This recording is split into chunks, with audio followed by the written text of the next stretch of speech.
Pueden interrumpir a la hora que quieran. Pues creo que hay un sistema de levantar la mano o pueden intervenir y ya está, ¿no? Lo otro es que, bueno, vamos a abordar el tema, les advierto, como ya se ve por lo que acaba de leer en la presentación Eunice, pues yo soy historiador del derecho, no de la medicina. Luego, en tanto, hablaré de la peste y otras epidemias a lo largo de la historia desde el punto de vista de la historia de las ideas y, pues, por las razones que ya verán, pues va a estar presente mi impronta de historiador del derecho. Bien, voy a compartir todo el tiempo la pantalla porque con el sistema de no vernos, yo creo que la mejor forma es hacer presentaciones que puedan a ustedes ayudarles a, pues, a distraerse, a distraerse un poco.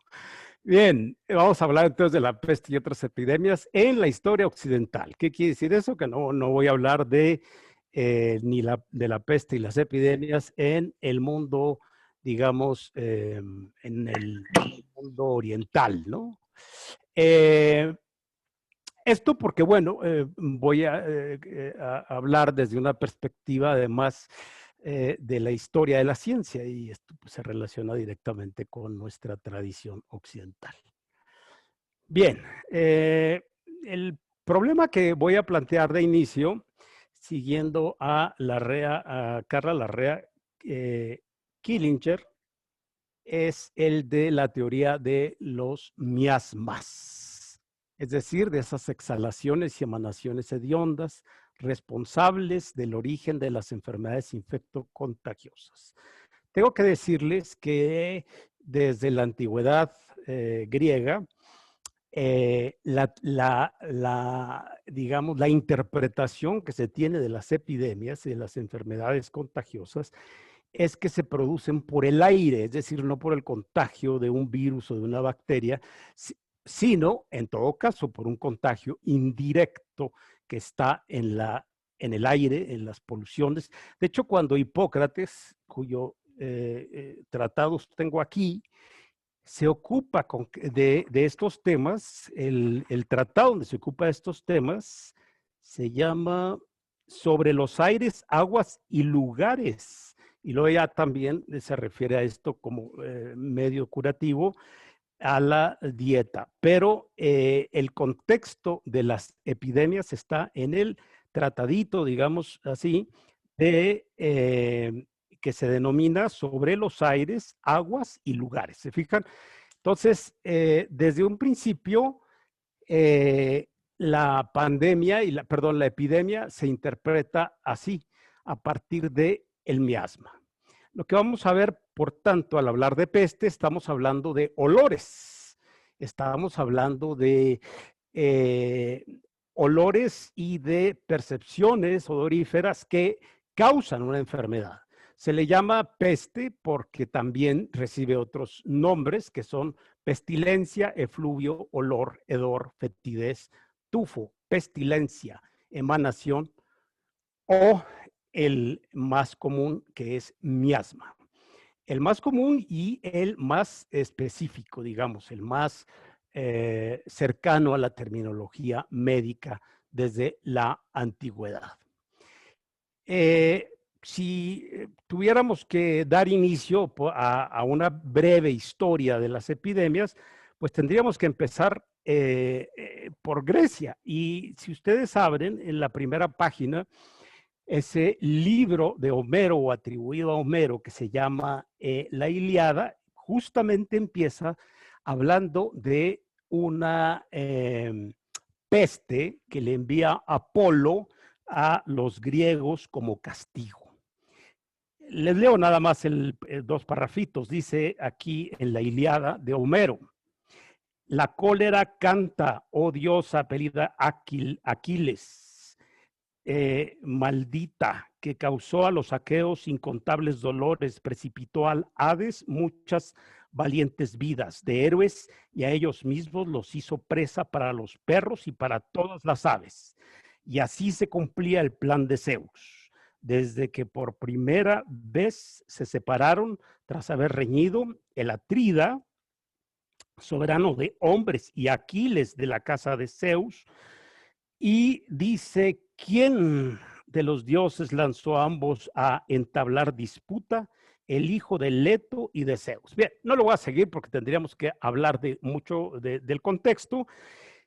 Solamente me quedo con esta parte, ¿no? El, a partir, bueno, perdón, aquí está la cita.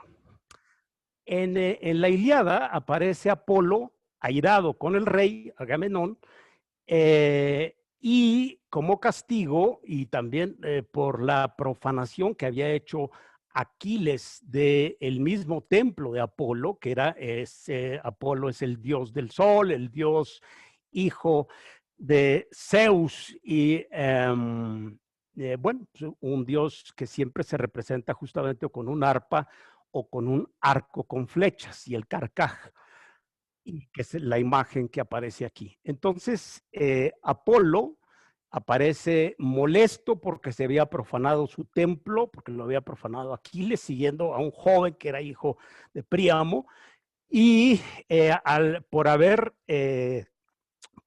profanado ese templo, entonces lo castiga enviándole flechas, dice así la Ilíada, flechas de enfermedad que era la peste, la maligna peste. Con eso diezmó los ejércitos y a partir de entonces, a partir de esto, digamos, de este arquetipo de que la peste es un castigo de los dioses por una profanación, se fijan, ahí ya estamos como identificando ciertas palabras que son claves para interpretar. A partir de ahí, este arquetipo, esta imagen y esta metáfora también del Dios molesto y enojado con los humanos que arroja flechas, y en las flechas representan la enfermedad punitiva, la enfermedad que castiga, pues entonces eso aparece en la cultura cristiana. Si se fijan en esta pintura, que es la visión de San Francisco y Santo Domingo, una visión que además está recogida en un texto clásico, digamos, de los santos de la Edad Media, y aparece ahí Cristo arrojando flechas como castigo a los hombres por sus malas conductas. Se fijan cómo pasa el mito de Apolo, que aparece aquí castigando a los griegos y luego se cristianiza, ¿no? Tenemos aquí en esta imagen que están ustedes viendo, que está dedicada a San Sebastián.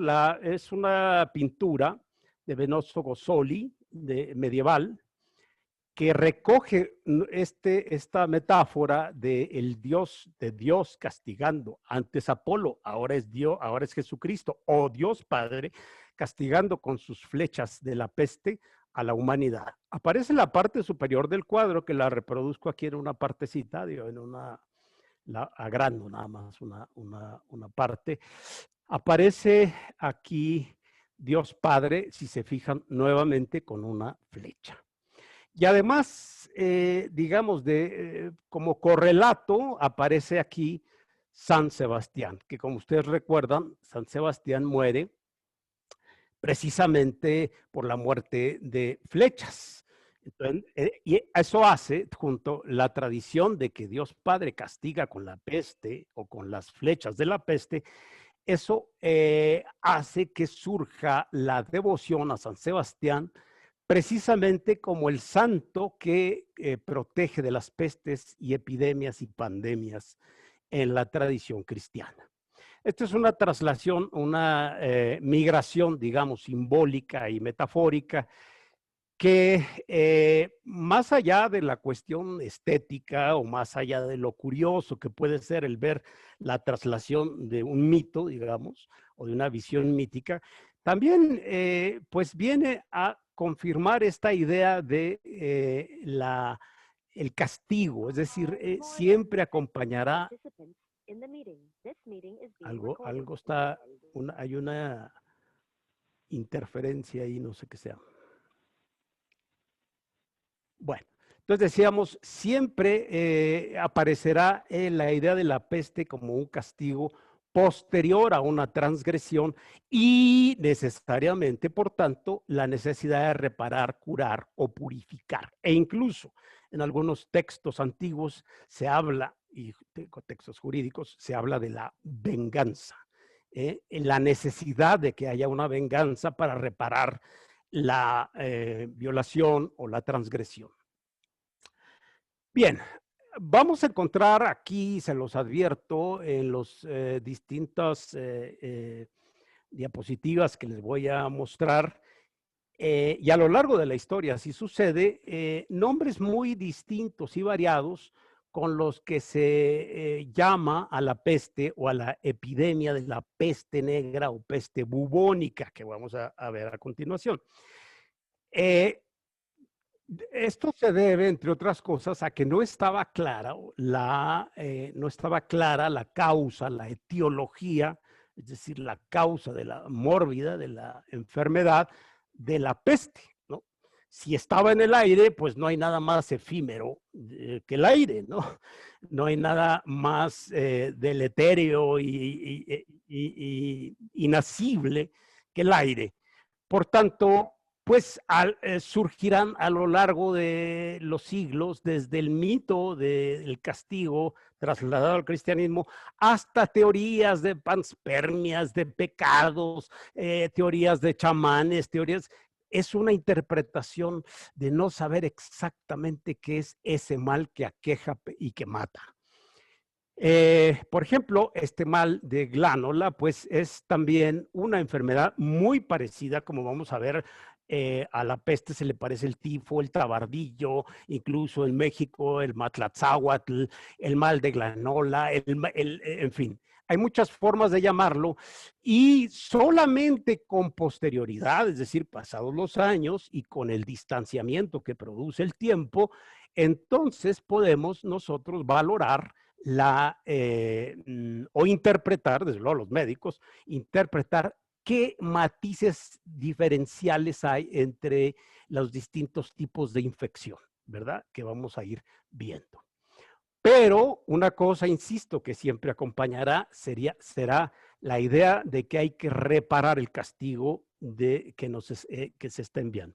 Incluso esta idea, no crean que es tan antigua.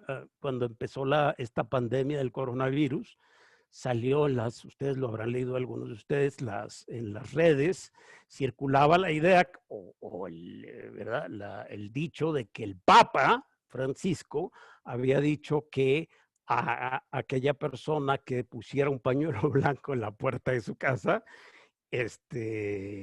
pues evitaría que entrara la mala potencia, ¿no? El virus, el coronavirus. Entonces yo cuando vi eso me reí y ya pues tomé las llaves de mi casa porque ya me iba y el vecino, y yo riéndome, y el vecino ya había colocado su pañuelo blanco, ¿no? Es decir, esta idea de no saber por qué. Claro, la medicina y la historia de la medicina nos va a ayudar a disminuir esa zozobra que causa a veces más dolor que la enfermedad misma o que el miedo al contagio. Incluso se dice que ni siquiera, dicen en la Edad Media, ni siquiera hables de la peste, ¿no? Yo me acordaba porque invité a una amiga y me dijo, no, ese tema sí no, a mí no se me antoja. Entonces dije, bueno, hombre, si vamos a hablar de la peste, no para invocarla, vamos a explicarla, ¿no? Bien, pero en la Edad Media se decía que ni siquiera había que hablar de ella, o sea, se convirtió en tabú. La palabra tabú se refiere precisamente a una forma prejurídica de prohibición irracional de hablar o de señalar o de mencionar alguna o incluso algún comportamiento. Eso es un tabú que no tiene ningún sentido. ¿Por qué se hace esto? Pues no sé, es un tabú, se dice, ¿no? El tabú no es una prohibición normativa en términos jurídicos, el tabú no tiene fundamento. Pues las epidemias se convirtieron también en un tabú. Cuando se hablaba de ella, se hablaba en un sentido de reparación, de necesaria reparación. Insisto, siempre estuvo presente, siempre estará presente a lo largo de la historia de las pandemias esta idea de la presencia de un castigo que tiene consecuencias. Decía yo hace un momento que lo que está presente en la interpretación tanto griega como romana, aunque Galeno introduce ahí alguna idea, pero en la interpretación griega y en la romana, y que pasa al mundo a los 10 siglos de historia, los que llamamos historia Edad Media, pasa la idea esta de Hipócrates, insisto, que había sido el gran médico, hasta todos los médicos hacen un juramento hipocrático, y aquí en los tratados de Hipócrates pues se contiene incluso un resumen de de las reglas de los médicos, ¿no? Hipócrates, por tanto, pues es el Bártolo de Saxoferrato de la medicina. Bártolo es el grande del derecho medieval. Bien, pues decíamos que está presente esta idea del corpus hipocrático, que es entender que la epidemia constituye o forma una atmósfera mórbida, sucia. Y aquí entra otro aspecto. Muy bien, entonces, aparte de ser castigo, ¿por qué sale del subsuelo esas peste, esos olores? Fíjense qué interesante, el olor causando la enfermedad, el olor, el simple olerlo. Bien, la respuesta, como veremos, pues va a ser buscar culpables. Por eso me interesó a mí y me interesa este tema. Si se fijan, está siempre muy relacionado con ideas jurídicas. No digo que el derecho sea la explicación de las epidemias. Estoy diciendo que a mí me interesó como historiador del derecho porque hay muchos elementos jurídicos, digamos, en la forma en que se interpreta y discurre sobre las epidemias en la historia occidental. Entonces, ¿por qué? Pues porque incluso terminará en tribunales o en acusaciones, en señalamientos y denuncias de culpables y buscarán culpables. Es decir, la pandemia empieza con el castigo divino y termina en los tribunales con el castigo humano o buscando ese castigo. Lo que se denomina de modo genérico la peste o la pestilencia es fundamentalmente, es decir, ya en sentido estricto, es la peste bubónica causada por la bacteria Yersinia pestis. Bacteria zoonótica que suele encontrarse en pequeños mamíferos y en las pulgas que los parasitan. Aquí hay una gran discusión porque normalmente la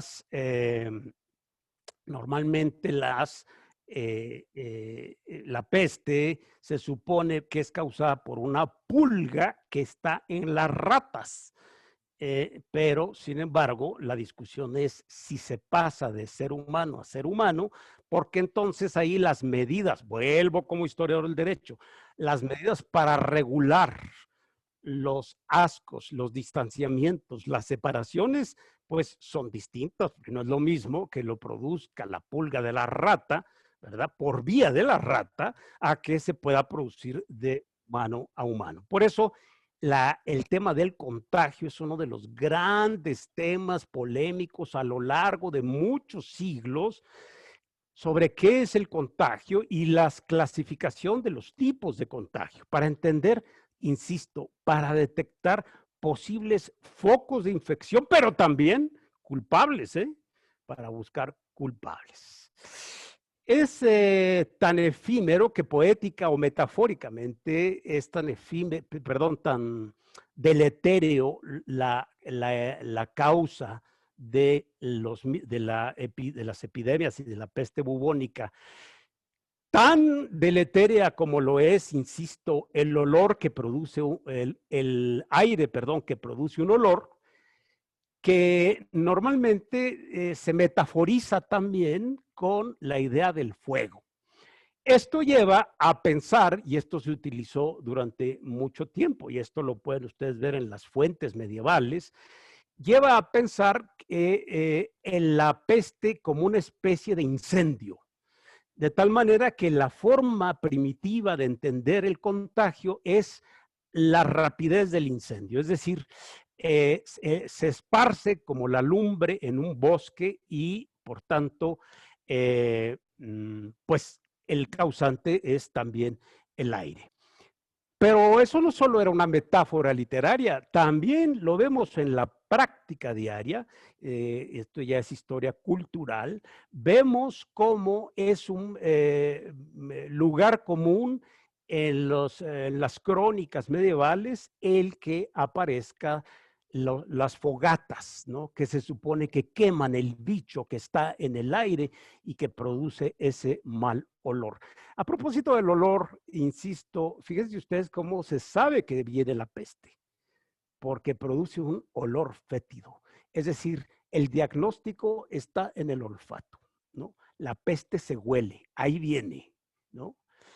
Esto da lugar, como veremos, pues a otras metáforas. Bien, en la Edad Media, estoy aquí hablando de los siglos, acuérdense que la Edad Media, para los que no se acuerden, porque luego uno dice la Edad Media y la gente, pues, yo sé que hay quienes están más identificados o tienen más claro ya los siglos. La Edad Media abarca aproximadamente de la caída del Imperio Romano de Occidente en el siglo V hasta la caída del Imperio Romano de Oriente en 1452, siglo XV. Eso es lo que se conoce como Edad Media. Por tanto, cada vez que diga la Edad Media, me voy a referir a este larguísimo periodo, ¿verdad? Sin hacer distinciones de altas y bajas, que además son incorrectas desde mi punto de vista. Entre otras cosas, porque bien, no, ya no me voy a distraer. Bien, se llama peste bubónica porque producía unos bubones, es decir, producía unos inflamaciones, ¿verdad? En los ganglios, inflamaciones linfáticas, que ustedes pueden aquí ver lo que dice en el libro El miedo en Occidente. Este autor maravilloso, les recomiendo este libro, El miedo en Occidente, que se llama Jean Delumeau, y dice en números epidemias de peste bubónica, es decir, esta peste que producían los piojos de las ratas y que la gente creía que estaba en el aire, dice, parece que el factor multiplicador, el principal agente de transmisión, esto ya es de un historiador contemporáneo, dice, no es el parásito murino, es decir, no es el piojo del murino, se refiere a ratón, no es el piojo del ratón o de la rata, sino la pulga del hombre al pasar de un huésped en agonía a otro con buena salud. Bien, esto lo que les quiero decir, y ahí está atrás el piojo, lo que les quiero decir es que esto lo sabemos hoy.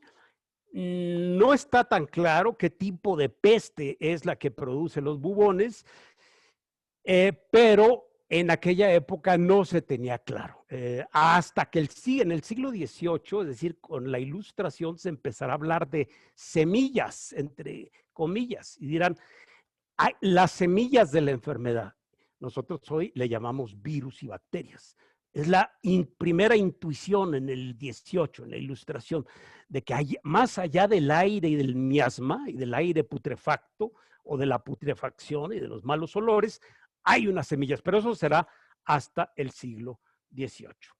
El cuadro clínico es carbón con lengua tumefacta, sed ardiente, fiebre intensa, calambres, irregularidad del pulso, delirio, cefaleas y fijación de la mirada.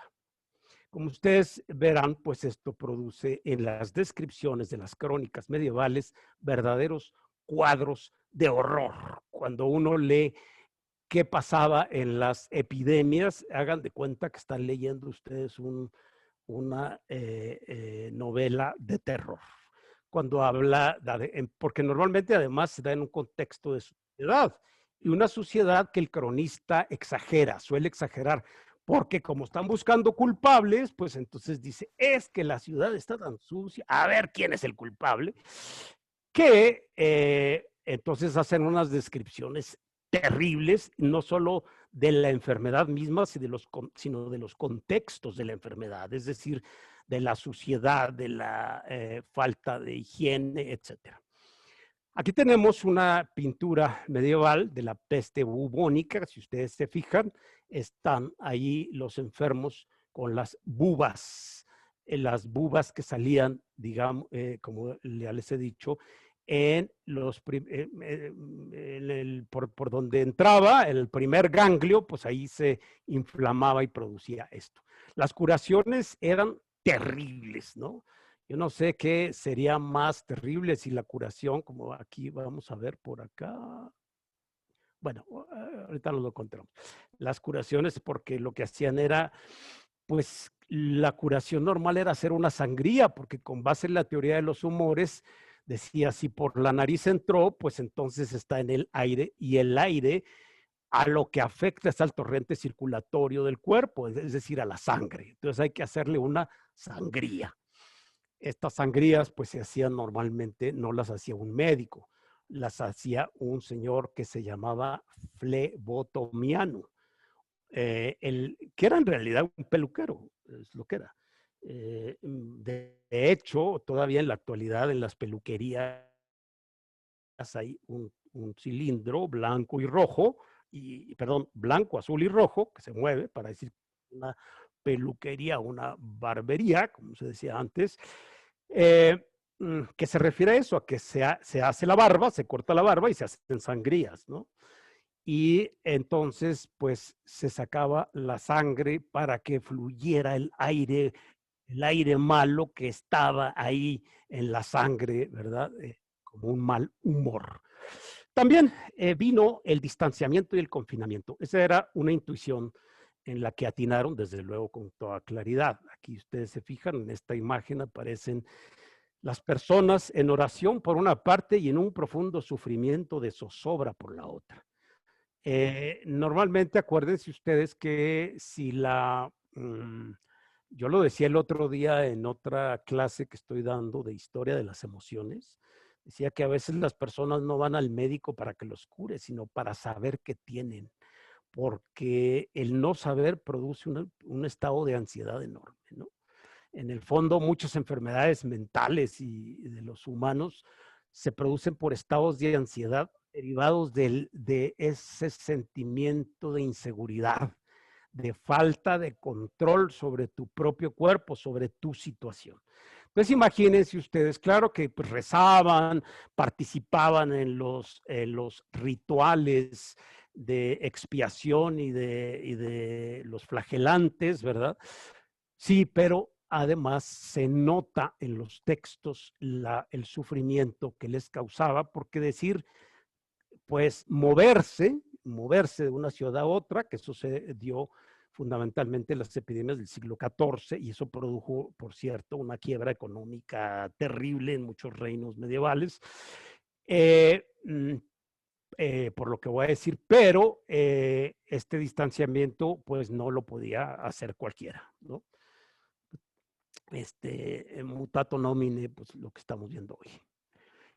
Es Boccaccio en el siglo XIV quien empieza esta obrita del Decamerón. Precisamente el Decamerón es la búsqueda del distanciamiento de un grupo de personas, perdón, de un grupo de personas que ante la peste y la epidemia incontrolada de Florencia se van. Esa es la historia del Decamerón, o quiere decir una de las historias, el contexto de muchas historias.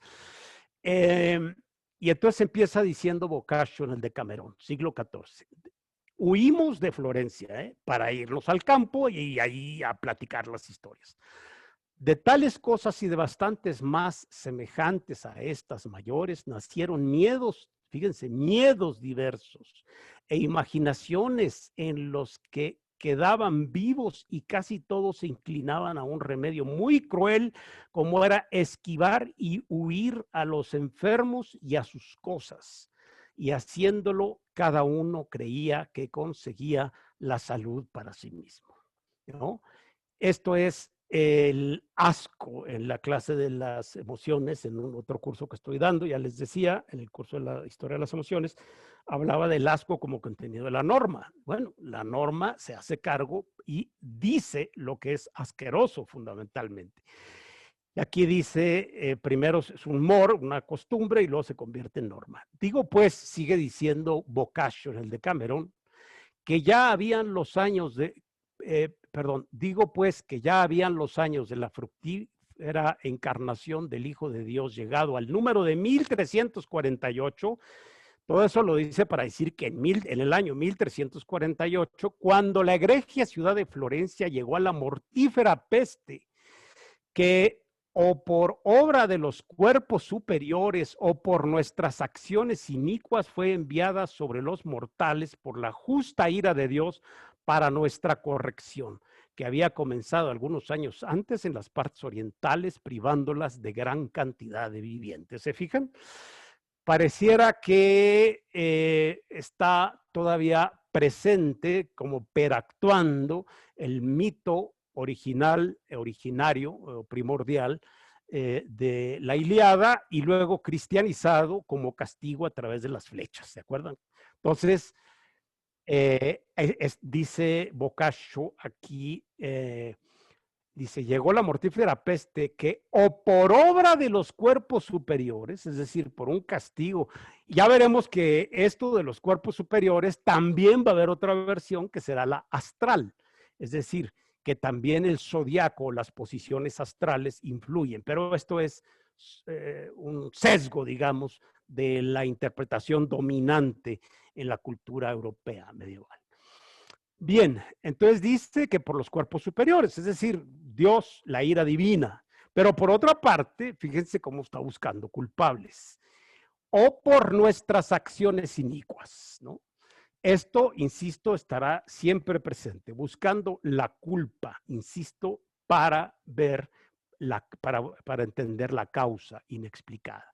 Sigue diciendo Boccaccio, nacía en las ingles o bajo las axilas ciertas hinchazones que algunas crecían hasta el tamaño de una manzana y otras de un huevo, que eran llamadas bubas por el pueblo, y de las dos dichas partes del cuerpo, en poco espacio de tiempo, empezó la pestífera buba a extenderse a cualquiera de sus partes, indiferentemente e inmediatamente comenzó la calidad de la dicha enfermedad a cambiarse en manchas negras o lívidas que aparecen a muchos en los brazos y por los muslos en cualquier parte del cuerpo. Si se fijan, perdón, si se fijan, ya está hablando de dice aquí, déjenme ver, que dicha enfermedad cambiarse en manchas negras o lívidas que aparecieran a muchos en los brazos y por los muslos y en cualquier parte del cuerpo. Es Boccaccio, no les estoy leyendo la carta que le dictó un anciano de una aldea a un panadero, ¿no? Sino es Boccaccio quien está tratando de decir, de explicar la peste. Claro, Boccaccio ya a partir de la peste dice, y huyeron unos de Florencia, y luego ya empiezan los cuentos y novelas del Decamerón, así se llama la obra, ¿no? Bien, esto en la Edad Media Baja apareció otra de las pestes que asolaron al mundo occidental y que también se relaciona con los miasmas y con la idea original del mito de Apolo de la Ilíada, o el mito homérico, que es la viruela. Primer bote registrado, esto ya es a principios del Renacimiento, finales de la Edad Media, en 1520. Es una de las epidemias más mortíferas, 350 millones de muertes a lo largo de varios siglos, por supuesto. Bien, está siempre presente, insisto, la búsqueda del consuelo espiritual, pero también del perdón, ¿no? Buscar el perdón como por si acaso somos los culpables. Bien, el fuego de San Antonio es otra de las enfermedades que arrasan a finales de la Edad Media. Se llamaba Fuego de San Antonio, pero por aquí está, no. El Fuego de San Antonio y, entre otras cosas, son la orden de los padres antoninos. Y, Antonino se refiere a San Antonio Abad, quienes atendían a los enfermos del Fuego de San Antonio. Yo le pregunté hace unos días en un curso que di en la universidad sobre la Edad Media a un médico internista que después de que le leí una definición del Fuego de San Antonio, me dijo, pues es una forma de viruela, ¿no? Entonces, bueno, pues ahí está. Desde luego, estará siempre presente en el contagio la idea del hacinamiento. Este es un problema que desde la Edad Media hasta incluso lo vemos en los cuentos de Charles Dickens, está presente como causa de las epidemias, el hacinamiento. Pero el hacinamiento no solo en las ciudades, sino también en los hospitales. Decía Eugenio Dors, un filósofo español, ensayista español, decía que él estuvo estudiando mucho tiempo la Edad Media hasta que, bueno, y en un viaje que hizo a París, saliendo de Notre Dame, pues visitó el antiguo hospital medieval, el hospital medieval de París, que se le llamaba hotel, porque pues se dedicaban a eso, a cuidar a los enfermos, no a curarlos, a cuidarlos. El Hotel Dieu está ahí estaba junto, bueno, sigue ahí el espacio y algo de lo que fue junto a Notre Dame en París.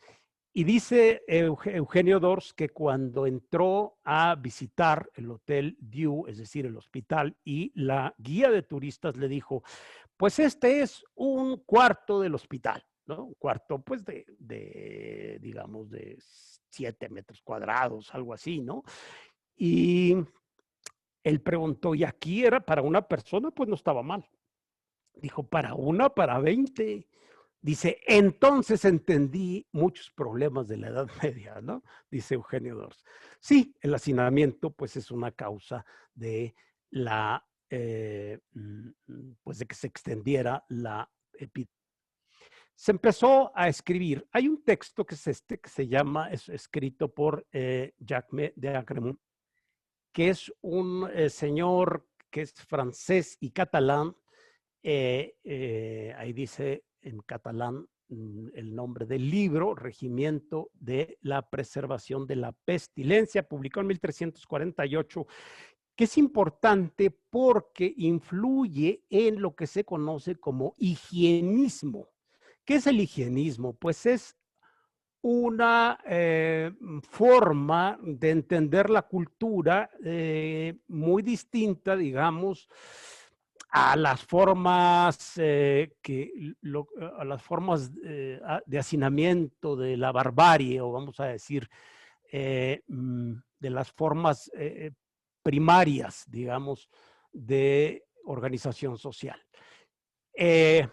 El higienismo, por tanto, afecta al urbanismo, al derecho en primer lugar. Y aquí tienen ustedes las ordenanzas de Valencia que recogen los criterios de Agramont y dicen, con el fin de evitar los estragos de las frecuentes pestes,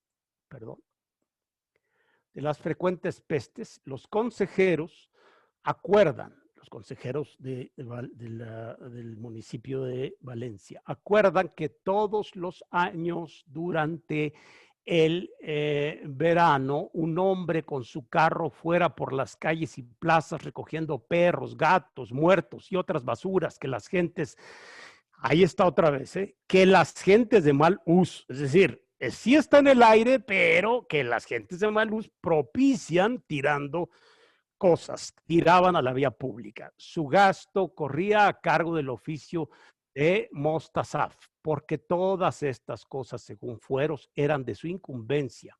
A este oficio se le denominó de mala roba, quizás se debe al apodo del primero que lo desempeñó. Fíjense que esto es interesante. La versión del Mostasaf catalán y valenciano en Castilla se llama almotacén, ¿no? El almotacén era un cargo del cabildo que existió en México. Yo lo investigué por un libro que escribí sobre cuestiones de historia capitular novohispana, y el almotacén pues era un miembro del cabildo, así se llamaba almotacén. Es la versión de este que dije, del Mostazaf valenciano. Y busqué yo a qué se dedicaba el almotacén en la Ciudad de México, en la Nueva España. Insisto, aquí meto esta idea porque es cómo pasa esta figura de higienismo. Y dice, refiriéndose sobre todo al Río de la Piedad, hoy viaducto de la Ciudad de México, dice que el almotacén tiene a su cargo las basuras, bueno, tiene muchos cargos, entre otros las medidas y los pesos y las balanzas, cuestiones mercantiles, pero además es el encargado de la basura, la limpieza de la ciudad, y dice, de manera particular, debe cuidar el Río de la Piedad y sus acequias. Dice, perdón, pero yo no lo puse, lo dice el Cabildo de la Ciudad de México del siglo XVII. Dice, particularmente la basura que tiran los indios y los cerdos, ¿verdad? Eh, pues yo creo que también habría ahí que ver algunas cosas, pero bueno, el asunto es que el cargo de almotacén pasa a México, y yo les diría que es el inicio de la historia de la higiene en México, porque es el primer registro de que se tomen medidas gubernamentales o legales para limpiar el ambiente y que no se vuelva caldo de cultivo de bacterias o de virus. No sé si diga viruses, pero se oye re feo. Salud pública. Se inicia pues en el siglo XVI con la viruela y con la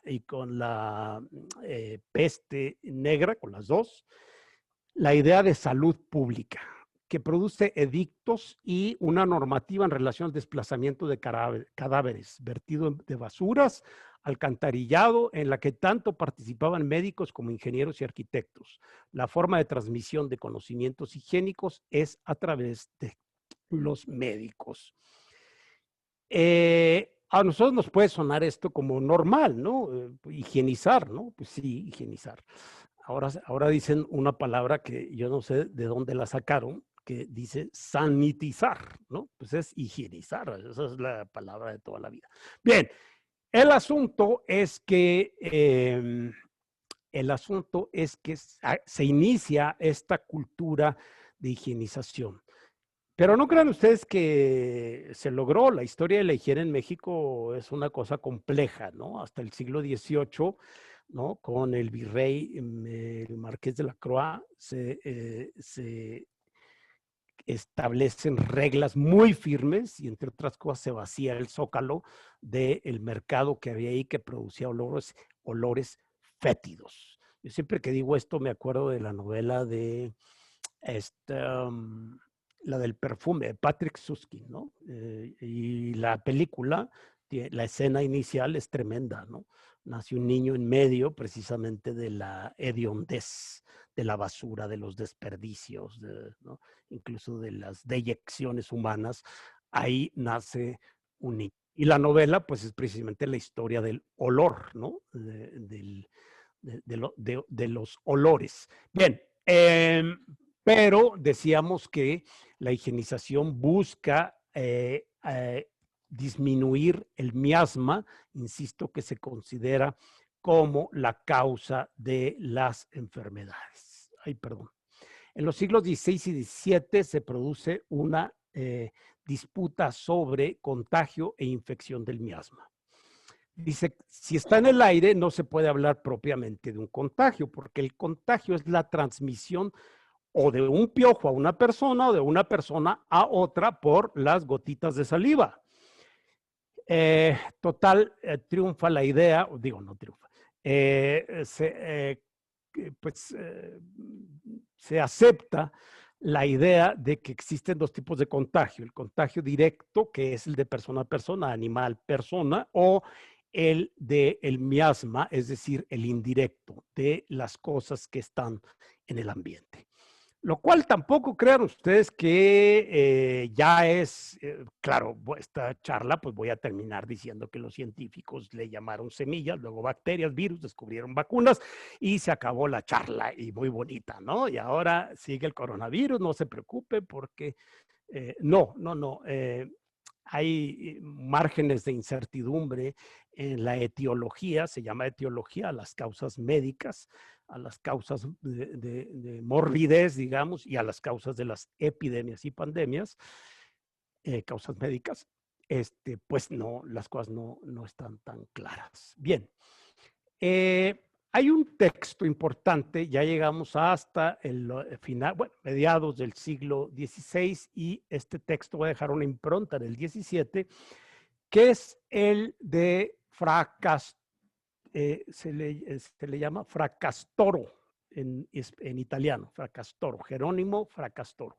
Escribe este texto que se llama de simpatía y antipatía, de los temas relativos a la antipatía y a la simpatía, que se refiere a cuestión médica, y dice, y del contagio. Aquí surge, si ustedes se fijan en la imagen, no nada más ninguna imagen, normalmente la uso para ilustrar o para acompañar.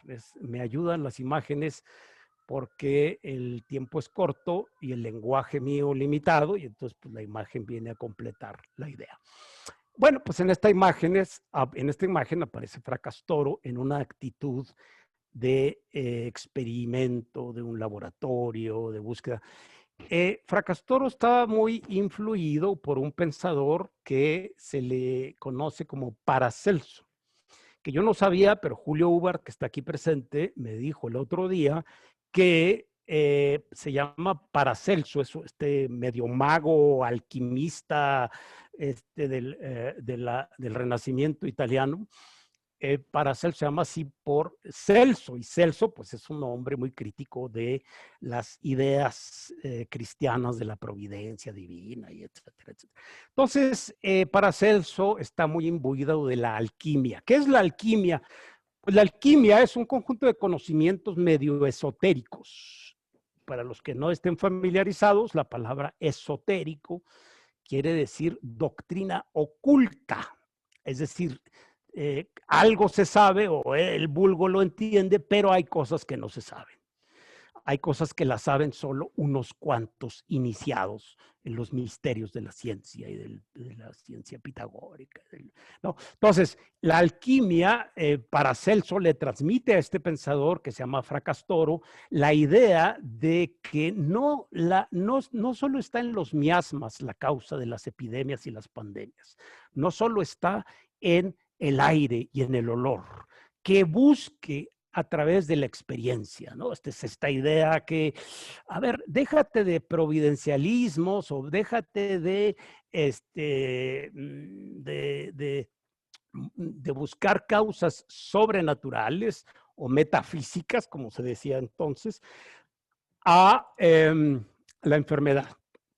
Y hay que buscar el experimento, el laboratorio, lo cuantificable, no lo cualitativo. Y así, aquí tienen ustedes un enfermo con las bubas y tal, que se desarrolla a lo largo de los siglos XVI y XVII esta idea de buscar las causas a través de la experiencia. Con los cadáveres, con el cuerpo, tratando de entender el cuerpo.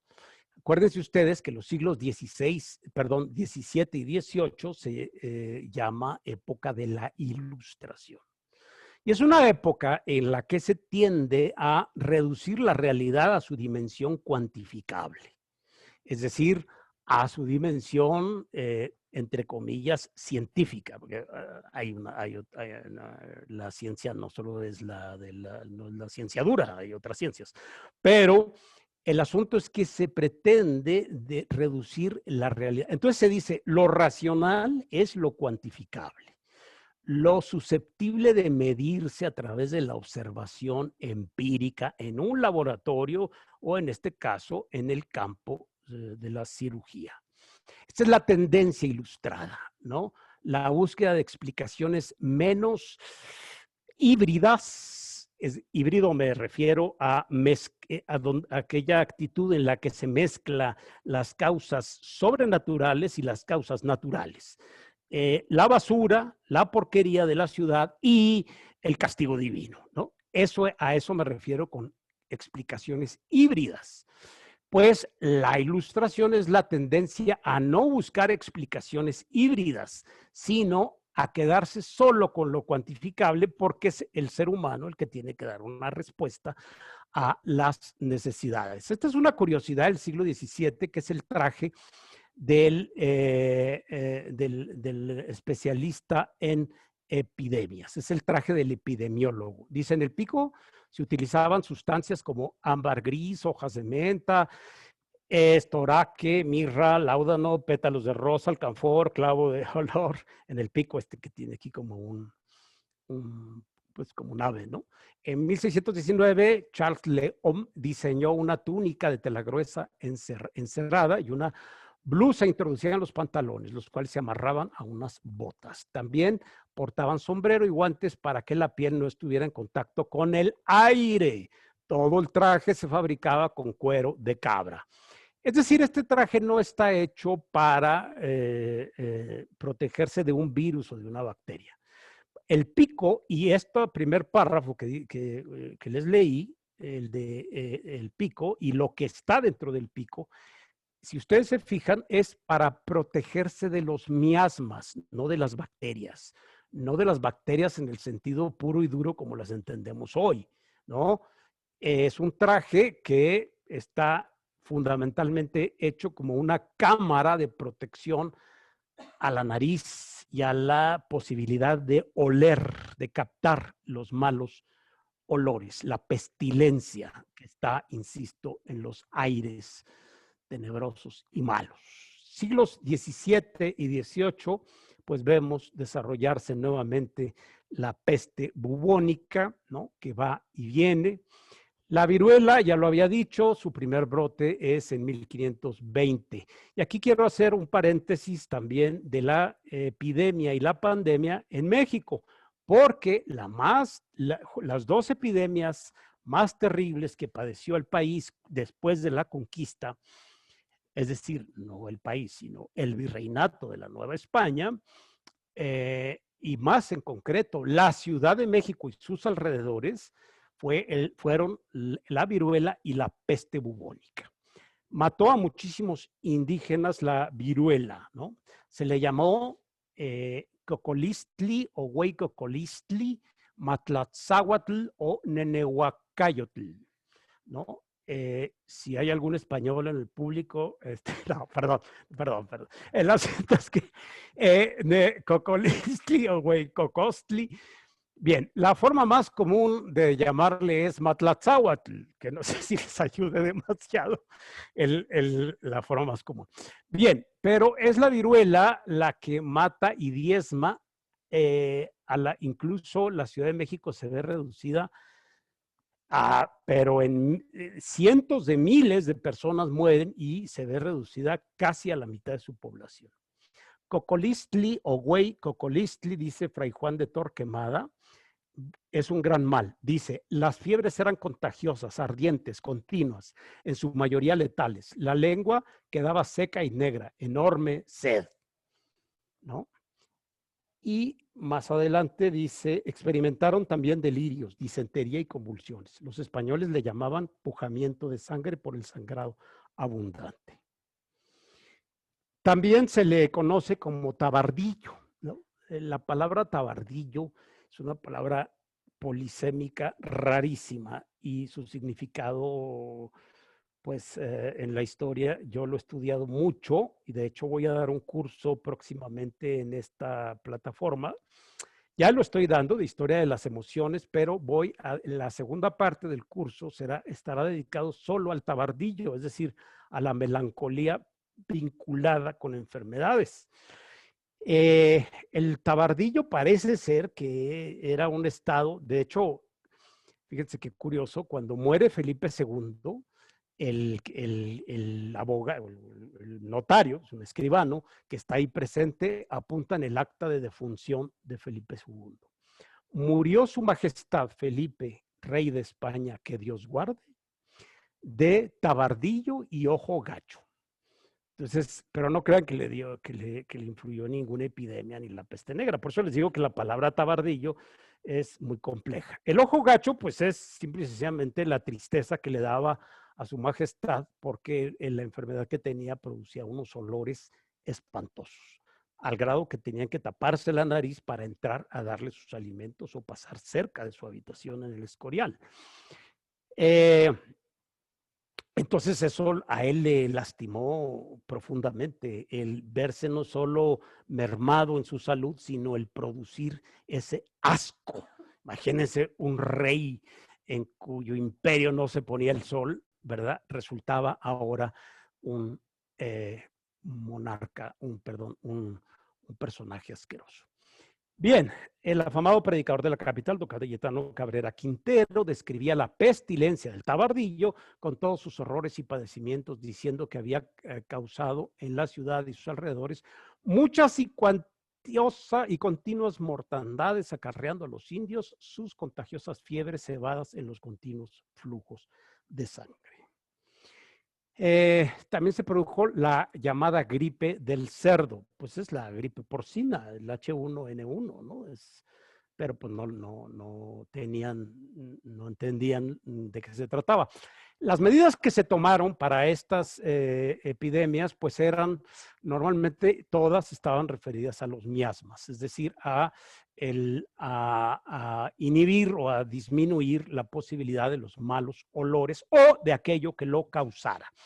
Y hay un caso excepcional de los conventos mexicanos, por eso hay muchas pinturas murales en los conventos mexicanos, maravillosas, de estas que siguen, es un estilo que se llama arte grutesco, ¿no?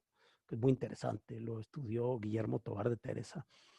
Es un arte que ustedes lo pueden ver todavía, por ejemplo, en el convento de Malinalco, ¿no? Donde normalmente se pinta en blanco y negro. Bueno, pues todos esos murales que ahora los medios están rescatando fueron encalados, porque se creía que si acaso el miasma, bueno, esto ya había sido un avance, ¿no? Si acaso el miasma había dejado algo en las paredes, había que quemarlo. Así se aseguraba que con los fuegos o las fogatas se quemaba el aire y con la cal se quemaba lo que ese aire pudiese haber dejado en las paredes. Por eso hay tantos conventos, insisto, en México tan bonitos, pero el INAH había venido haciendo una buena labor, ¿verdad?, de rescate. Esta es la epidemia del Matlatzáhuatl, ya dije que es otra forma de llamarle, y este es un libro donde se describe la forma en que se sacó a la Virgen de Guadalupe para rezarle todos los actos que hubo para desagraviar por los posibles pecados de los novohispanos. Dice, para septiembre se halló fácilmente enseñoreada la pestilente fiebre, no solo en los sirvientes de todo aquel obraje vaporoso que entre sus lanas maduraba el fruto al estrago, sino de muchos otros vecinos y contornos. Dice ahí el obraje. El obraje, como muchos de ustedes saben, pues yo escribí un libro sobre un obraje, que es una fábrica de lana, donde trabajan la lana y hacen tela de lana burda.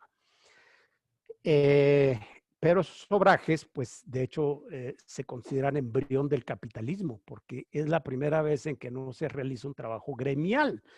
En los obrajes se contrata a los trabajadores, pero los trabajadores no es que puedan ir a trabajar en la mañana y retirarse en la tarde. Normalmente son personas que reciben un préstamo, gente muy pobre en México, van con el obrajero, con el dueño de la empresa y le piden un préstamo pues para una primera comunión, no sé si existía en la Nueva España, no creo, los 15 años, a ver cuándo se empezó a celebrar en México los 15 años de las quinceañeras, ¿no?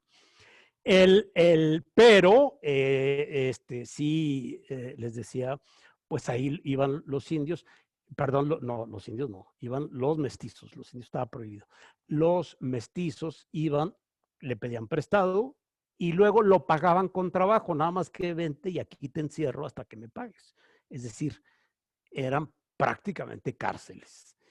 El obraje cuya historia yo hice, que es Mixcoac, pues sufrió una de estas, de hecho de ahí saqué este texto, surgió una del libro que yo escribí, una epidemia que arrasó con todos los trabajadores del obraje, porque imagínense, si el Hospital Diu en la Edad Media estaba hacinado, imagínense el obraje, justo el que yo hice y el que existe de Mixcoac y de Coyoacán, pues son espacios muy, muy reducidos, con lo cual, además de sucios, sin baños, sin cosas, ¿no? Se usaba, de hecho, cuando describo el obraje, hasta incluso digo dónde estaban las letrinas, vamos a decirlo así, le decían el corralito, ¿no? Pues todo eso, les decía, producía, como dice ahí, vaporoso. ¿Se fijan la palabra que utiliza?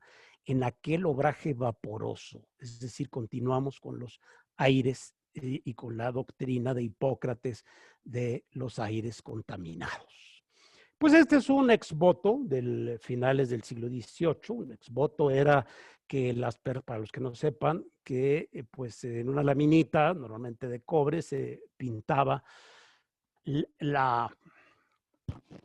pues la causa por la que una persona daba gracias a Dios, y luego la laminita pintada se llama ex voto, iba y se colocaba en una iglesia. Hay muchas iglesias que tienen estas laminitas, aunque ahora los que las venden son los anticuarios y muy caras.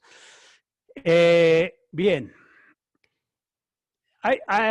Este otro autor, ya volvemos a Europa, ¿no? Ya dejamos la Nueva España, ya vimos lo que pasó. Volvemos a Europa.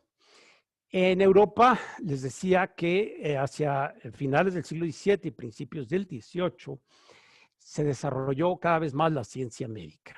Este señor, Giovanni Maria Lanzisi, que escribió obra sobre los contagios, se basa o reactiva la llamada iatroquímica.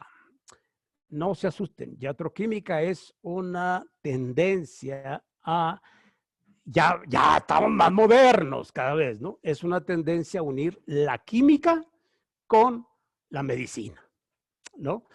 Si se fijan aquí ya está la búsqueda otra vez reaparece la química, el laboratorio, busquemos las causas, ¿verdad? Y aquí está ya la idea de las semillas, la primera intuición de un virus o la primera intuición de una causa o de una etiología bacteriana o viral. Y es este autor que se apellida Masdeval, quien en el siglo XVIII admite la existencia de semillas. Los dejo que lo lean y yo tomo agua.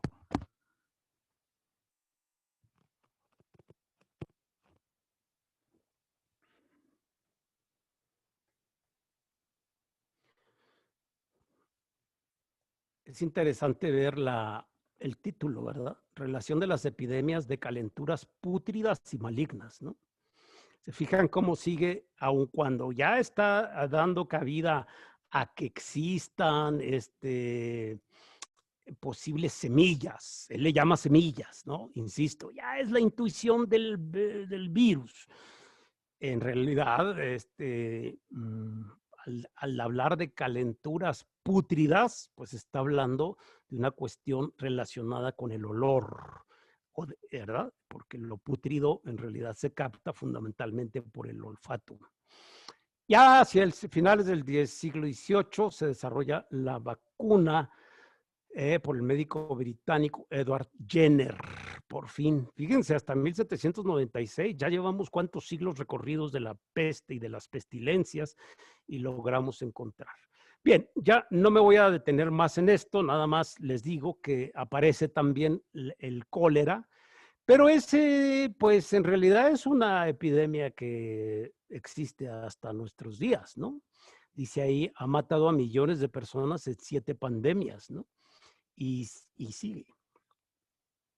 Y tenemos el cólera en un grabado del siglo XIX, del cólera en Italia.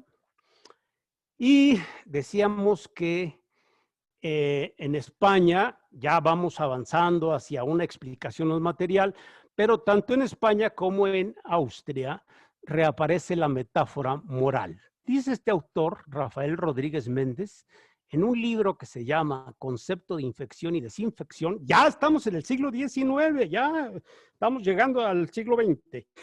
Dice, por extensión del significado, es decir, el significado del miasma, le está explicando el miasma, y la epidemia del miasma, causada por el miasma, se refiere a alterar, corromper, viciar, envenenar. Lo mismo en el concepto material, aqua infecta, que en el moral, intelectual, sociológico, amore infecta. ¿Qué quiere decir esto? Si se fijan, aqua infecta es el agua infectada y more infecta son las costumbres infectadas. Entonces, aquí ya está haciendo una relación. Ustedes dirán, pues ya dio un paso para atrás, ¿no? Fue una involución, ¿no? Porque ya estaban diciendo que eran semillas, ya estaban intuyendo que la causa no era un enojo divino, ¿verdad? Bueno, pero este autor tampoco crean, no hay que interpretarlo como lo ha hecho algún crítico. No crean ustedes que está diciendo que cuando dice que se debe la epidemia a del cólera, a la agua infectada y a las costumbres infectadas, no se refiere a las costumbres en el sentido de pecado, como sí se refería en el mundo medieval, sino a el desorden moral que lleva a las personas a no respetar las reglas mínimas de convivencia social. Ustedes dirán, ¿y eso cómo lo sabes? Pues porque conozco este texto que estoy explicando, ¿no? Este, bien, en 1790, en este mismo sentido, aparece la obra del médico vienés titulada La miseria del pueblo, madre de las enfermedades. Otra vez, ¿a qué miseria se refiere? Si ustedes han leído las novelas o los cuentos de Charles Dickens, Oliver Twist, para no ir más lejos, pues todo el contexto es de miseria, pero no solo es miseria en el sentido material de escasez de recursos económicos, sino también es una miseria existencial, una miseria cultural, una absoluta ignorancia. De hecho, ya posteriormente, en el siglo XIX, pues se hablará de, eh, la ignorancia como uno de los más graves problemas para combatir las epidemias y las pandemias. Cuando digo ignorancia, me refiero a la superchería, al desprecio, pues lo estamos viendo en México actualmente, ¿no? El desprecio que se hace de la epidemia o de la pandemia, incluso llegando a negarla, ¿no? Eh, Se niega desde las altas esferas hasta las bajas, todo se niega. Bien, entonces decíamos que, bien, dice aquí Antoine Germain Labarraqué, análisis de fermentos. Esta idea de los fermentos es una idea de laboratorio, no es una creencia, no es el mito de Apolo, no es el enojo de Dios. Esta idea de los fermentos es un proceso de mutación interna de la materia observada en un laboratorio. ¿Qué quiere decir eso? Que a partir de los fermentos de la materia se viene a dar con la causa. Y se dice, no es el olor. Y hasta aquí llega la historia de la peste como miasma o de la peste que se capta por la nariz. Se desarrolla como consecuencia medidas más drásticas de políticas públicas ya en el siglo XIX. Aquí este concreto que tomo de un texto español, la altísima importancia de la topografía o geografía médica de la nación encomendada a las Reales Academias de Medicina, cuyo cometido, por ser debidamente cumplido, necesitan favorecer, ser favorecidos sus concursos anuales por los trabajos de observación y demás conocimientos científicos. Bien. Aquí ya hay medidas, digamos, ya de salud pública. Si se fijan, la salud ya no es un asunto de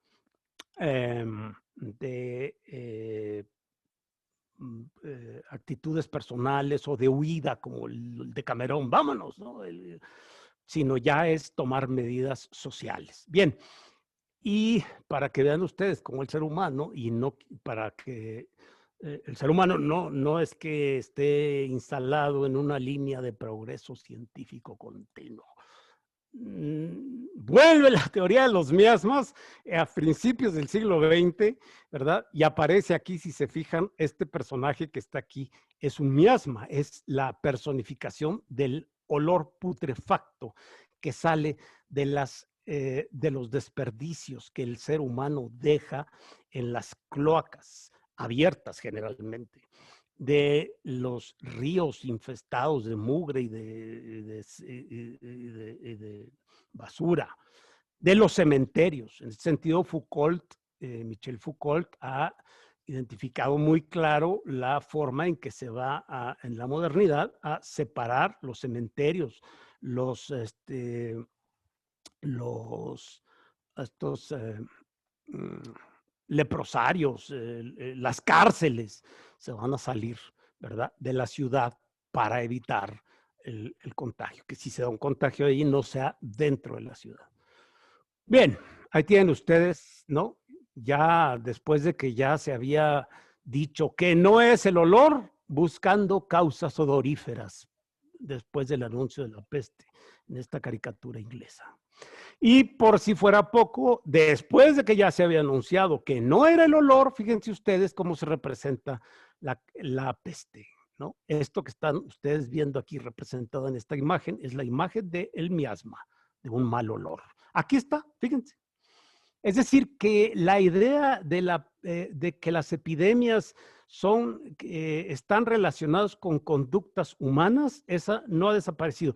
Y creo yo que no debe de desaparecer. Estamos muy preocupados esperando a la vacuna de el coronavirus, pero no nos damos cuenta que hay unas reglas de convivencia que normalmente no cumplimos. Y me refiero a la actitud absolutamente contracultural y antiecológica que se da en las ciudades modernas. Y por último, pues aquí está la fiebre amarilla que reaparece, ya nada más para enseñarles, y la última gran pandemia, que fue la llamada gripe española, que mató entre 1918 y 1920 a más de 40 millones de personas en todo el mundo. Ya, si se fijan, ya hay una visión más higienista de la, de la epidemia, ¿no? La influencia, la gripe española, ahí la tiene. Fíjense ustedes, no es nada nuevo, nada más que los usaban estos cubrebocas, pues muy elegantes, ¿verdad? Aquí tienen algunas fotografías de la gripe española. Con eso yo terminaría y ustedes dirán, ¿pero cómo? ¿Y el coronavirus? Ah, bueno, yo anuncié que iba a hablar de la historia. Y hay un principio de prudencia fundamental que debe de respetar el historiador, que es el distanciamiento del tiempo. Y como no estoy en el coronavirus, no puede ser historia todavía, porque no, al menos historiada, porque no ha pasado el tiempo necesario para que podamos nosotros pues hacer una valoración, tratar de entender cómo se ha controlado y gobernado las causas, ¿no? Nada más dije que ya iba a terminar, perdón, me faltó el tuberculosis, que también es otra enfermedad que mató a muchísimas gentes. Esto, la verdad es que lo puse porque me cayó en gracia, lo encontré por ahí. No en gracia a la muerte, no me cayó en gracia a la muerte. Se me hizo, en fin, curioso el ver la cantidad de personas que murieron por tuberculosis y porque además, pues, siempre que yo, cuando he leído las vidas de algunos de estos o visto algunas películas biográficas, pues siempre está presente la tuberculosis, la enfermedad de los vampiros, ¿no? Que le llamaban. Y la tuberculosis, pues, también produce epidemias que ahora ya son, por supuesto, curables, ¿no? Y si se fijan, esto por favor, usa la máscara, ¿verdad? Porque era una disposición, pues es una campaña que se dio, esto es una fotografía de Estados Unidos durante la gripe española, ¿no? Y ahora sí, con esto yo concluiría, nada más señalando que no podemos ver, creo yo, es mi opinión particular, la historia como evolución, ¿no? Yo siempre que reviso tesis de los alumnos de la maestría o el doctorado, porque la verdad es que de licenciatura ya no reviso, porque ya no. Pero cuando reviso las tesis, empiezan siempre con un capítulo primero que le ponen, vamos a suponer que la tesis sea sobre el cheque, evolución del cheque, ¿no? O incluso hay quienes usan la palabra evolución como sinónimo de historia, y no es sinónimo de historia. La historia no siempre es evolución. En la historia hay evoluciones e involuciones, hay aproximaciones. Y tampoco podemos despreciar y poner la película muy fácil. Miren cómo pasamos de la idea mítica de la Ilíada, cristianizada por la devoción a San Sebastián, hasta las vacunas, ¿no? No, sigue presente siempre esa parte conductual y comportamental que acompaña a las epidemias. No podemos, por tanto, abandonar la teoría miasmática del todo, al menos como teoría. Y no me refiero, no porque, a ver, voy a aclarar, no digo que el origen del coronavirus esté en el aire putrefacto. Me refiero a lo que implica la idea de pensar, no que es un castigo, pónganle a quien quieran en el origen, pero que sí es un castigo y que sí hay culpables. Es decir, sí hay excesos que cobra, pues si quieren ustedes llamarle Dios o la madre tierra, la naturaleza pasando facturas, pero lo cierto es que no todo se resuelve en el laboratorio. Hay una parte conductual, comportamental, moral, que tiene siempre que ver con las epidemias y las pandemias. Por tanto, la teoría de los miasmas o de los malos olores nos puede servir para eso. No nos quedemos con la idea de que, mira, pensaban y eran magos y charlatanes y tontos, ¿verdad? No, había esa búsqueda también de causas humanas. Y yo creo que debe de mantenerse esa búsqueda y esa dimensión, ¿verdad? Que va más allá de la dimensión simbólica del miasma. Entonces, yo quisiera dejar un espacio por si hubiera comentarios, desacuerdos, o alguien quiere decir una poesía o un, o no sé, para lo que quieran. Tenemos algunos chats, doctor. A ver. Uy, muchos chats. No, acá están. Perdón. No son muchos. Buenas tardes, soy Ignacio Lagarda, cronista municipal de Hermosillo, Sonora. Los saludo con afecto. Mucho gusto, don Ignacio. Bienvenidos. América nos saluda a todos. América dice, actualmente en España dicen que te da el tabardillo cuando te da la chiripiorca o te vuelves como loquito. Pues lo que te digo, la palabra tabardillo es una palabra que yo y de verdad que la busqué. Yo a partir de alguna época me interesó mucho el estudio de la iatroquímica, la alquimia. Bueno, sigue interesando. De hecho, voy a dar un curso, creo que empezamos pasado mañana, sobre la masonería y vamos a hablar precisamente de la alquimia. Pero sí, me interesó particularmente el papel que jugaba la alquimia en la monarquía española y concretamente Felipe II.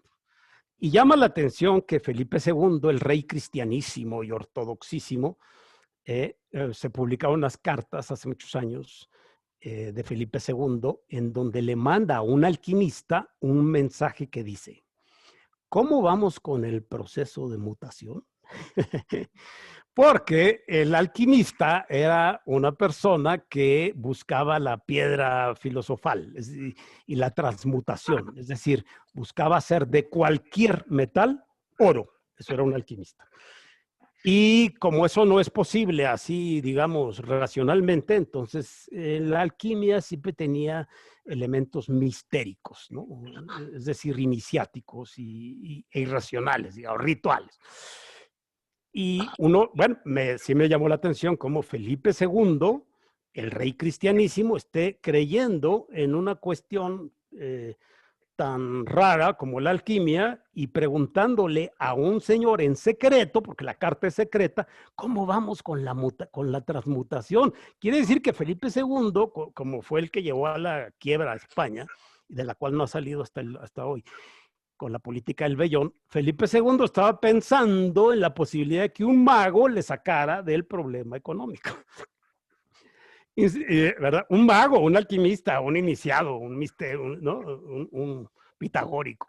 Bien, entonces, bueno, a propósito de esto, el tabardillo como la peste son palabras que no son tan unívocas ni tan claras en su contenido. Fíjense ustedes, la peste, todo el significado que le hemos dado. La peste viene de pestilencia y la pestilencia viene de efluvios, normalmente del subsuelo o de los focos infecciosos de las ciudades. Entonces, pues, ese es un concepto demasiado amplio y por tanto en la peste, como hemos visto, pues se engloban otras muchas epidemias que ahora con el paso del tiempo podemos distinguir. Entonces, no. Y se utilizaban nombres variados, y uno de ellos era el tabardillo, pero insisto, América, el tabardillo no se sabe a ciencia cierta qué es, ¿no? Es una especie de depre hepática. Entonces, muy interesante, gracias. De nada, María. De Ignacio Lagarda, debo irme. Pues muy bien. Mucha suerte y mucho gusto. Pues si no hay más preguntas ni intervenciones, ¿alguien que quiera decir algo? Preguntar, comentar.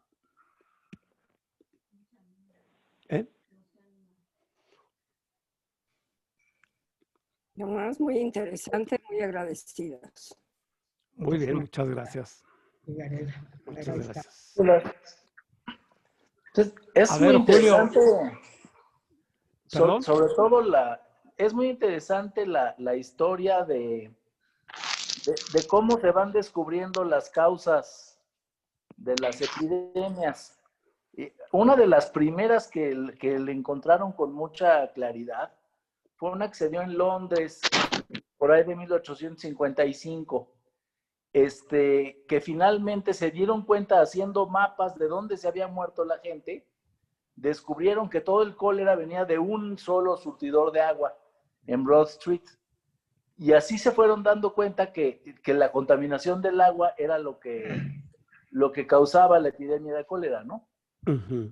Y luego cuando la epidemia de la influenza española, se dieron cuenta que la epidemia se tardaba en llegar lo que se tardaba en llegar los soldados de la Primera Guerra Mundial. Ah, claro. Y entonces al último lugar en donde llegó fue Australia, porque los barcos cargados de los soldados se tardaban 3 y 4 semanas de ir desde el frente de Francia hasta Australia.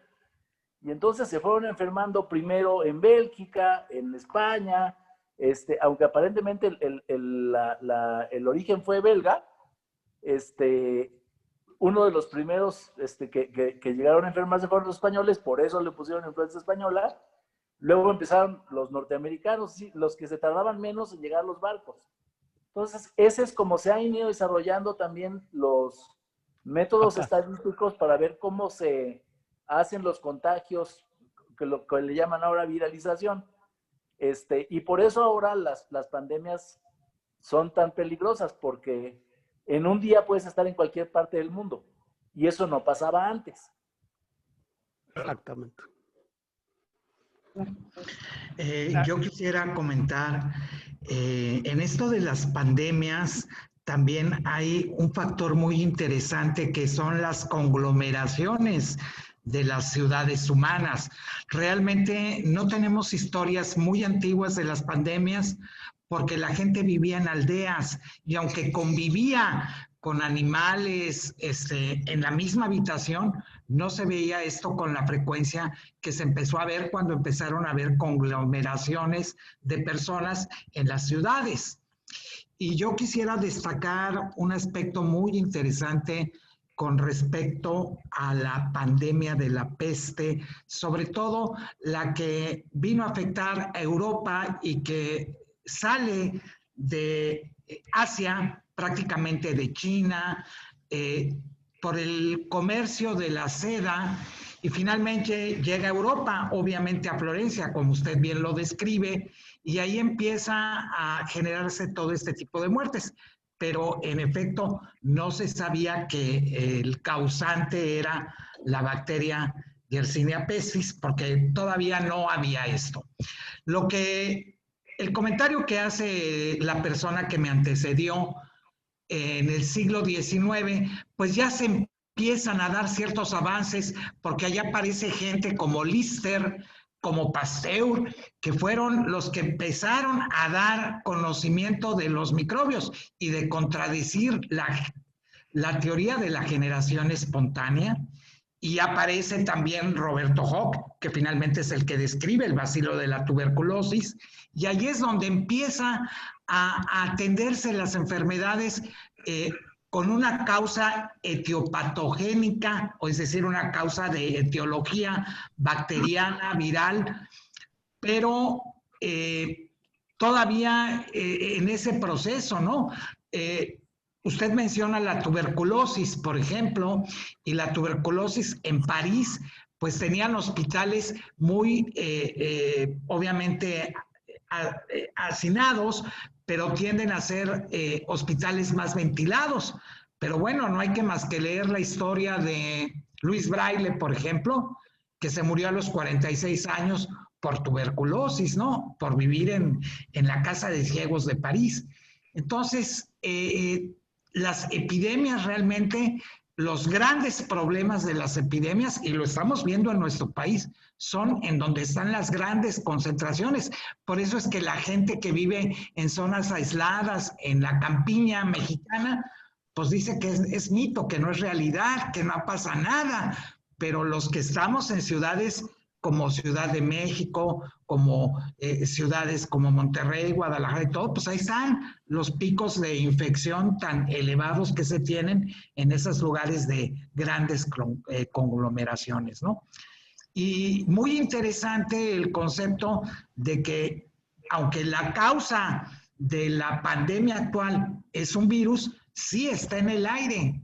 Entonces se viene a reforzar el concepto del miasma, que bueno, agregando otra de las epidemias que yo en alguna época de mi vida encontré, la relacionaban con la masturbación y así se titulaba el artículo, Masturbación y miasma. Entonces, el miasma nos ha acompañado toda la vida y pues lo felicito por su ponencia, por su plática muy agradable y ese es mi comentario.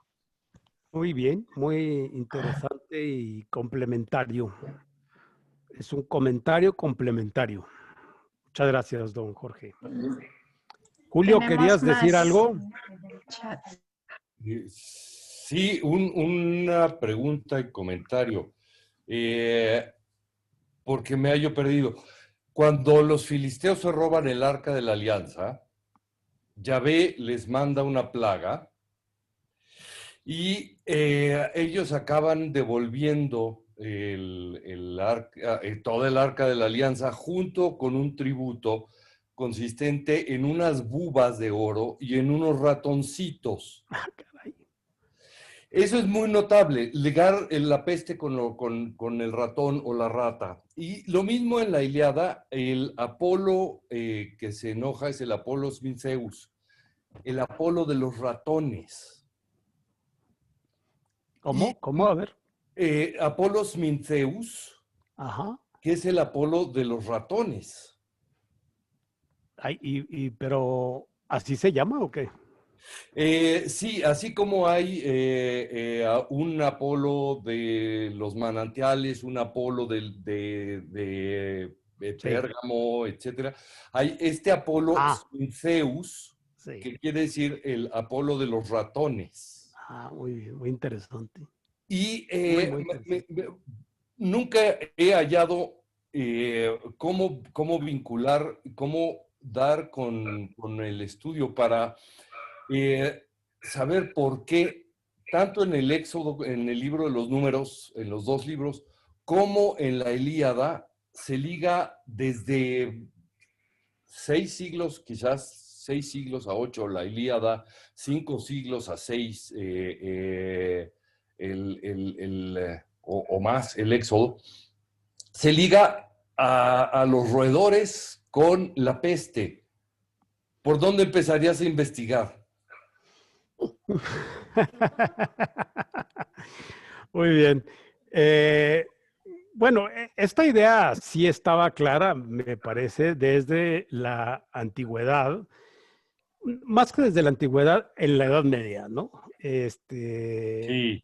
Porque habría que ver cuándo históricamente aparecen las ratas en las ciudades. Por eso me llamó la atención. Yo creo que Apolo es de ratones, ¿verdad?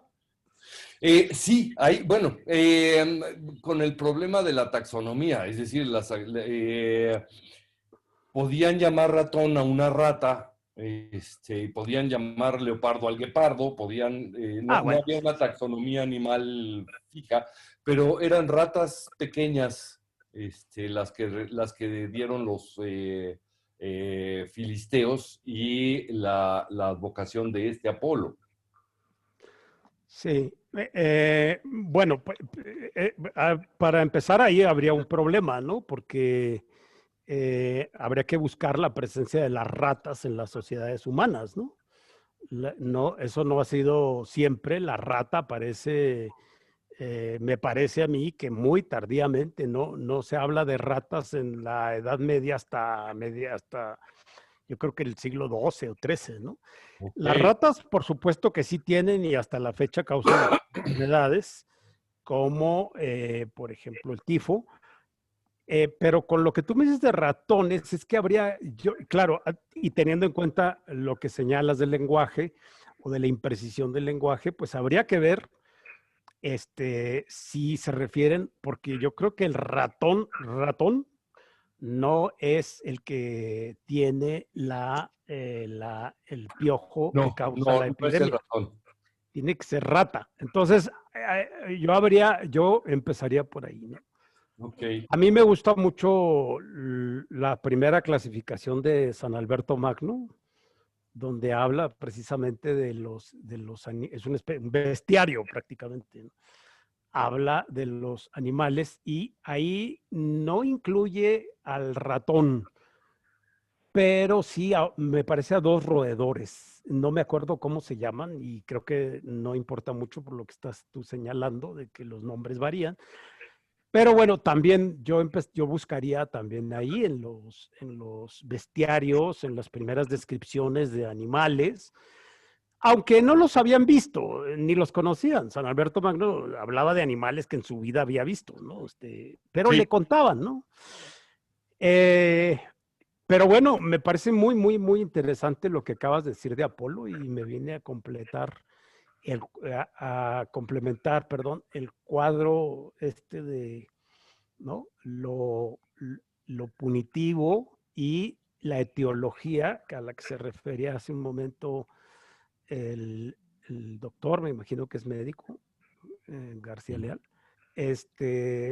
Mm, me parece que está muy, muy interesante en ese sentido, ¿no? La idea de la etiología del ratón vinculada ya a la idea de Apolo. Pues sería padrísimo encontrar ahí una relación causal, ¿no?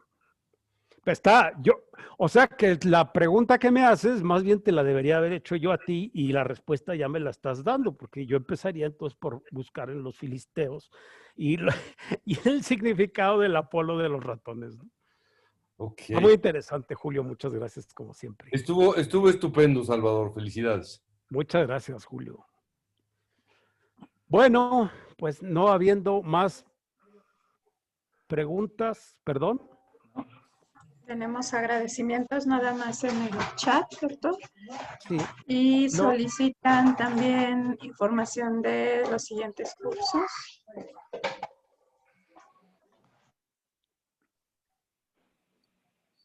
Bueno, este ya pasó. Sí, es entrada libre, acceso libre. Es el 2 de noviembre. Vamos a hacer un análisis de las elecciones en los Estados Unidos. Bueno, yo voy a ser moderador, pero va a estar ahí Gildardo López y Héctor Márquez, ¿no? Que pues son especialistas para ver. Y después de las elecciones va a haber otra también de acceso libre.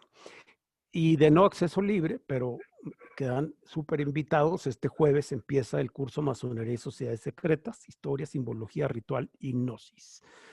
Un tema al que también me introduje, dicho sea de paso, por la historia del derecho. Ya verán por qué los que asistan. Y del que he publicado alguna cosa en la UNAM recientemente. Bien, y también ya empezó y estamos dando en este momento el curso de Historia de las Emociones. Mañana es la segunda clase y y